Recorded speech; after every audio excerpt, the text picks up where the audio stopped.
Look more at the wilderness and less at the legs. How can black silk have the beauty of the wilderness? An episode of wilderness construction to decompress and help sleep. I'm not afraid you won't be able to sleep after reading it. Now put your left foot around your neck. The phone with 4 battery through a yo-yo. And I'm going to jump right into today's bedtime story. Snow still falls in Frederick. Snowflakes fall all over the mountains. The wooden bridge is wrapped in thick snow and looks particularly slippery. Under the bridge, the ding-dong of the stream against the rocks echoed in my ears. The distant mountains have been completely shrouded in white fog. There is only silent white in the world. It's incredibly cold just looking at it. Ike with Black, heading towards the dense forest not far away, looking for a campground that can withstand wind and snow. Branches hang low under the weight of thick snow. It looks like it's wrapped in a thick cotton ball. The snow on the ground is soft and soft. It's like fresh cotton wool. Just then, a pure wild tire is quietly rolling towards Ike. This scared Xiao Hei, a security guard, a lot. Keep biting this presumptuous guy. Cute Graham has given this gift of nature. Have a different idea. He rolled the tires all the way. Finally stopped under a few big trees. It's flat, wide field of vision. The surrounding shrubs also withstand most of the cold winds. Maybe, use this tire to build a shelter here for the night. Would be a good idea. Based on the consideration of safety, moisture and warmth. Fluffy wet snow on the ground needs to be cleaned up. Only expose dry and flat ground. To be warmer.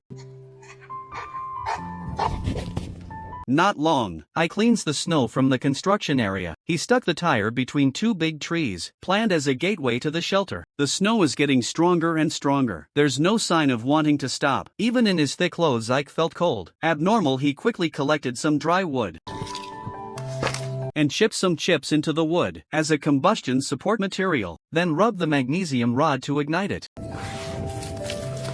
Since the wood is still a little damp, and that makes life really hard. Flame swaying, dying in the cold wind. It will be completely extinguished at any time, but fortunately there is the blessing of high technology. Finally the flame stabilized.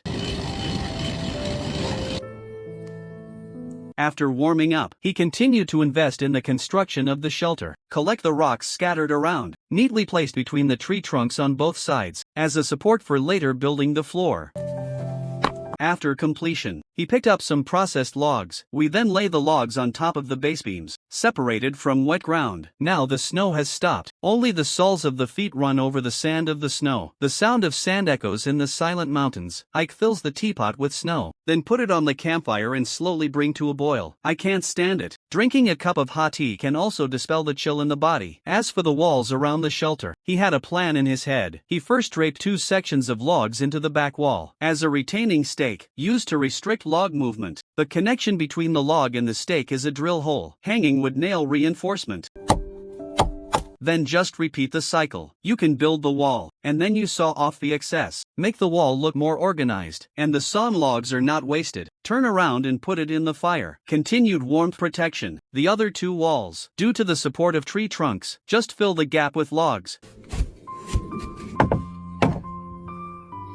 Certainly, he also took into account the overall aesthetics of the shelter. He took a section of tree root that was about the curvature of a tire, fixed to the back wall log, to determine the overall shape of the roof of the shelter. Then the logs are laid along the outline. You get a circular roof frame. And then comes the most important roof waterproofing. Ike puts the tarp he found on the roof. Then it is firmly fixed with a nail gun.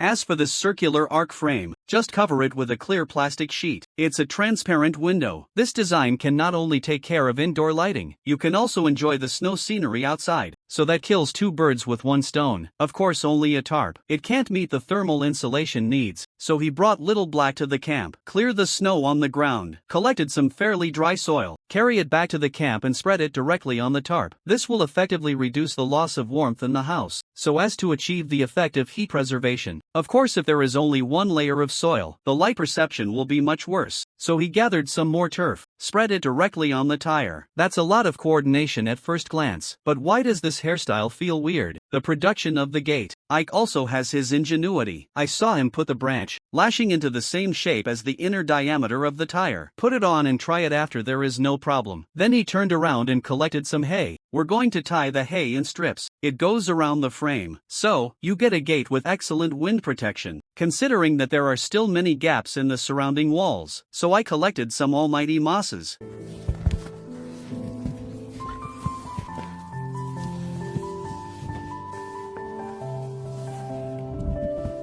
After the moss is taken back to the camp, tucked into the void of the wall, so that the cold wind can no longer hit.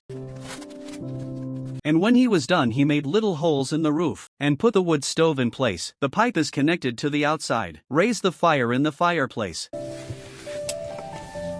so there is a warm guarantee. And Ike goes down to the stream, hit some clear stream water, getting ready to make today's dinner. He cut various fruits into small slices,